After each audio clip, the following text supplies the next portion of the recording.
sebatas lagu, tak sebatas perlu, ku datang Tuhan.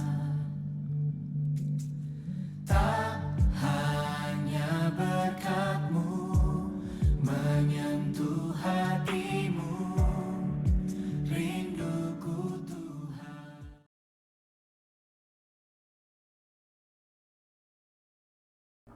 Yes, saudara dan sahabat, kita kembali akan mendengar Voice of Hope dengan tema Bersatu dalam Rencana Allah. Kejadian 45 ayat 9, segera kamu kembali kepada Bapa dan katakanlah kepadanya, beginilah keadaan Yusuf, anakmu. Allah telah menempatkan aku sebagai tuan atas seluruh Mesir. Datanglah mendapatkan aku, janganlah tunggu-tunggu. Belajar dari kehidupan Yakub dan anak-anaknya adalah sesuatu yang luar biasa. Mengapa? Yakub sebagai kepala keluarga pada masa mudanya, dia pernah melakukan penipuan terhadap Esau kakaknya dengan menukar hak kesulungan dengan seporsi sop kacang merah. Dengan dibantu oleh ibunya, dia memperdaya ayahnya Ishak untuk meraih berkat anak sulung yang seharusnya menjadi milik Esau, juga dengan seporsi sop anak domba yang berakibat timbulnya permusuhan antara kakak dan adik di dalam keluarga Ishak, yang pada akhirnya terpaksa Yakub harus melarikan diri ke tempat Laban, kerabat orang tuanya. Terhadap anak-anaknya, Yakub bersikap pilih kasih dengan menunjukkan kasih sayang berlebih terhadap Yusuf dibanding dengan saudara-saudara yang lain. Ruben, putra sulungnya, meniduri istri ayahnya yang bukan ibunya, sehingga Ruben kehilangan berkat sebagai putra sulung. Simeon dan Levi, orang-orang yang senjatanya adalah kekerasan. Mereka membunuh orang Hewi juga dengan tipu daya. Yusuf sendiri suka menyombongkan diri, mengagungkan diri dengan menceritakan mimpi-mimpinya yang merendahkan saudara-saudaranya, bahkan kedua orang tuanya. Suka memamerkan pakaian-pakaian indahnya yang menunjukkan bahwa dialah yang sangat dikasihi orang tuanya dibandingkan dengan saudara-saudaranya. Dari perilaku Yakub dan anak-anak tersebut dapat kita ketahui bahwa keluarga Yakub atau Israel bukanlah keluarga yang biasa-biasa saja, atau bukan keluarga yang baik-baik saja. Sesungguhnya keluarga Yakub adalah keluarga yang tidak baik.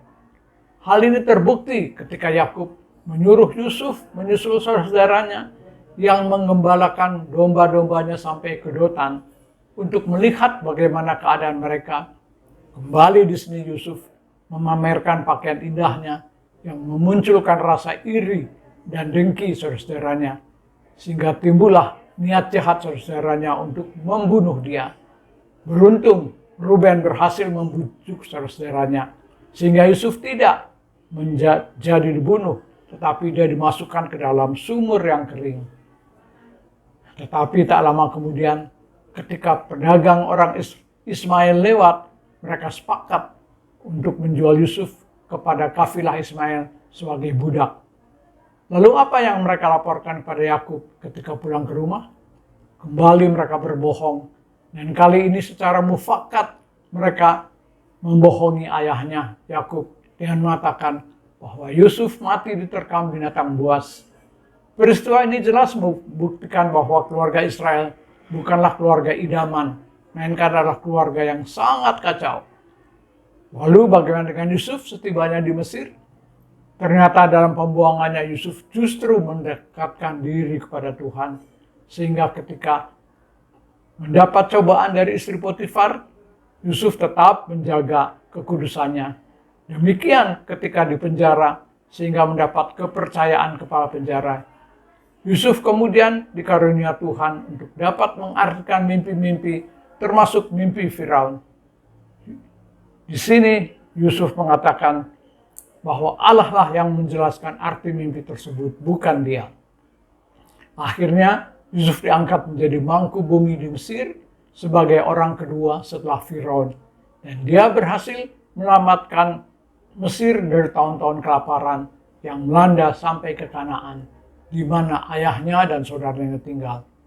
Yusuf juga berhasil menyelamatkan seluruh keluarganya dari kelaparan, serta mengajak ayah dan saudara-saudaranya untuk ke Mesir, di mana dia sekarang menjadi penguasa di sana. Hikmah yang dapat diambil dari kisah ini adalah bahwa walaupun manusia mereka-reka hal yang jahat di dalam keluarga yang kacau balau, tetapi Tuhan selalu mempunyai rencana yang indah untuk mempersatukan dan menyelamatkan keluarga Allah. Jadi, tetap setialah kepada Allah Tuhan kita. Tuhan Yesus memberkati. Amin. Terima kasih telah menonton podcast Voice of Hope edisi Februari dengan tema Loving One Another Deeply. Kalau kamu merasa video ini bermanfaat, yuk like dan share ke teman-temanmu. Butuh dukungan doa? Silakan chat kami di @rajawali.fm melalui Instagram dan TikTok. Mau bergabung dengan komunitas yang positif dan penuh kasih? Ayo jadi bagian dari Raja Wali Family Ministries.